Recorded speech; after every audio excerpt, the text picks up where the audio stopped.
స్వాతంత్ర సమరంలో తెల్లదొరల పాలనకు వ్యతిరేకంగా పోరాడి వారి వెన్నులు వణికించిన రేనాటి వీరుడు స్వాతంత్ర్య సమరయోధుడు వడ్డే ఓబన్న 219వ జయంతి వేడుకలను నరసరావుపేట పట్టణంలో ఘనంగా నిర్వహించారు.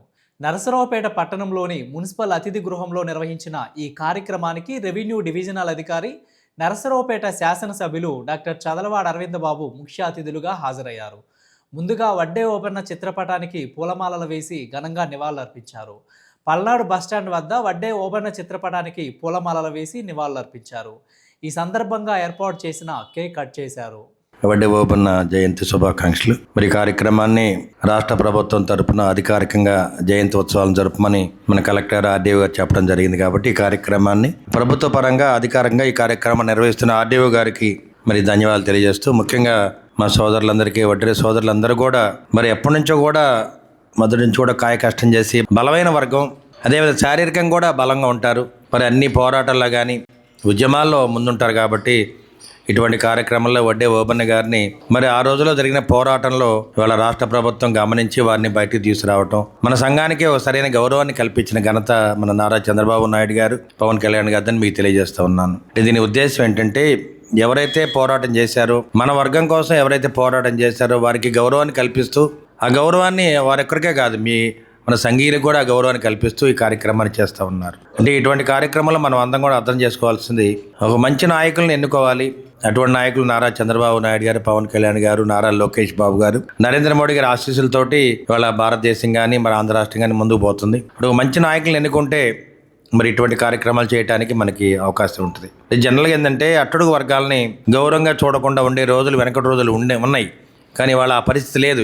ఎవరికి వాళ్ళే గొప్పవాళ్ళు. ఎందుకంటే ఏ వర్గమైనా కానీ ఎవరు మనకు అన్నం పెట్టలేదు. మనమే ధైర్యంగా పోరాడుతున్నాం, మనమే చదువుకుంటున్నాం, ఆర్థిక పరంగా మనం స్థిరంగా ఉన్నాం. ఇవాళ మన వడ్డెర కులం అంటే ఇక్కడే కాదు, బెంగళూరు కాదు, రాష్ట్ర వ్యాప్తంగా భారతదేశం మొత్తం మీద కూడా బలమైన వర్గం. ఆర్థిక పరంగా కూడా చాలా గట్టివాళ్ళు. అవునా కాదా? నిజం చెప్పండి. ఆర్థిక పరంగా చాలా గట్టివాళ్ళు, నాకు తెలుసు కదా. అంటే అందరూ కాకపోవచ్చు కానీ అందరూ కూడా కాయ కష్టం చేస్తారు. గ్రామాల నుంచి కూడా అందరూ కూడా మరి పనులకి బెంగళూరు, హైదరాబాదు, మరి నైజాం ఇటు వెళ్ళి కష్టపడి పనిచేస్తారు. ఆర్థిక పరంగా స్థిరపడ్డారు. మరి చదువు పరంగా కూడా మనం ఇంకా బాగా చదువుకోవాలి. మరి చాలామంది డిఎస్పీలు కూడా ఉన్నారు, మనకి ఐఏఎస్లు ఉన్నారు, మంచి మంచి అధికారులు ఉన్నారు. తెలంగాణలో అయితే మినిస్టర్లు కూడా ఉన్నారు. ఎక్కడ కూడా ఆత్మ అన్యోన్యత అనేది మనకు అవసరం లేదు. మనకు 1857లో భారతదేశపు మొట్టమొదటి సంగ్రామం అని చెప్పేసి అందరూ కూడా అనుకుంటారు. అయితే అంతకన్నా ముందే ఈ బ్రిటిష్ గవర్నమెంట్కి ఎగెయిన్స్ట్గా చాలామంది పోరాటం చేశారు. అందులో ఒకరు మన వడ్డే ఓబన్న గారు. సో వీళ్ళంతా ఏంటి అంటే అన్సంగ్ హీరోస్. అంటే వాళ్ళంతా ఎంతో పోరాటాలు చేసినా వాళ్ళు చరిత్రలో అంతగా రాణించలేక, అంటే మనకు తెలియక, చాలామందికి తెలియక వాళ్ళు అలాగే వెనుకుండిపోయారు. సో అలాంటి హీరోస్ని ఎలివేట్ చేస్తూ ఈరోజు మన స్టేట్ గవర్నమెంట్ అనేది వాళ్ళ జయంతిని అఫీషియల్గా జరుపుకోవాలనే ఉద్దేశంతో వడ్డే ఓబన్న గారి జయంతిని స్టేట్ లెవెల్ ఫంక్షన్గా డిక్లేర్ చేస్తూ ప్రతి డిస్ట్రిక్ట్లో సెలబ్రేట్ చేయాలని ఆర్డర్ ఇవ్వడం జరిగింది. ఆ సందర్భంగా మనం ఇది జరుపుకుంటున్నాము. సో వడ్డే ఓబన్న గారి గురించి చెప్పాలంటే, ఈయన నంద్యాల జిల్లా సంజమల మండలంలోని నొస్సాంలో ఈయన జన్మించారు. అప్పట్లోనే వాళ్ళ నాన్న తలారి. సో అప్పుడున్న ట్యాక్సేషన్ అంటే కరువు కాలం లేదు, కష్టకాలం లేదు, ఎప్పుడు చూసినా ట్యాక్సెస్ అని బ్రిటిష్ వాళ్ళు వేస్తుంటే దానికి ఎగెయిన్స్ట్గా పోరాటం చేస్తూ ఆయన నడుం కట్టి బ్రిటిష్ వాళ్ళకి ఎదురు తిరిగారు. ఆయన ముఖ్యంగా ఏంటంటే ఉయ్యాలవాడ నరసింహారెడ్డి పేరు చాలామంది వినుంటారు. ఆయనతో పాటే పోరాటం ఈయన కూడా చేశారు. చేసి చాలా వరకు తిరుగుబాటుల్లో గెరిల్లా వార్ఫేర్ని తను ఆచరిస్తూ చాలా చోట్ల సక్సెస్ అయ్యారు.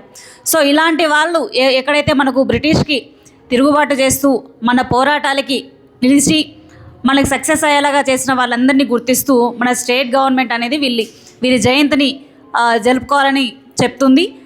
కేవలం వడ్డే ఓబన్న గారే కాదు, మనకు గౌతు లచ్చన్న గారి జయంతి, కనకదాస జయంతి, సో ఇలా ప్రతి ఒక్కరి జయంతిని కూడా అఫీషియల్గా జరుపుకోవాలని స్టేట్ గవర్నమెంటే చెప్తుంది. సో ఎందుకు ఇలా చేస్తుందంటే గవర్నమెంట్ ఇది వెనుకబడిన కులాలకు, వెనుకబడిన వర్గాలకు గుర్తింపునివ్వడమే కాకుండా గౌరవం కూడా ఇస్తుంది గవర్నమెంట్. సో ఇదందరూ కూడా గుర్తించాలి.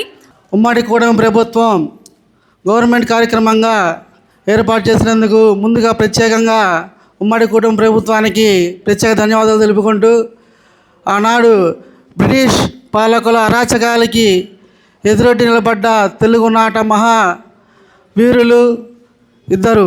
ఒకరు సైరా నరసింహారెడ్డి గారైతే మరొకరు వడ్డేర ఓబన్న గారు. వీళ్ళిద్దరూ బ్రిటిష్ ఈస్ట్ ఇండియా కంపెనీ చేస్తున్న అరాచకాలకి ఎదురొడ్డి నిలబడి ప్రత్యేకమైన ఒక 5,000 మందితో సైన్యాన్ని రెడీ చేసి ఆ రోజు బ్రిటిష్ పాలకుల వెన్నులో వణుకు పుట్టించడం జరిగింది.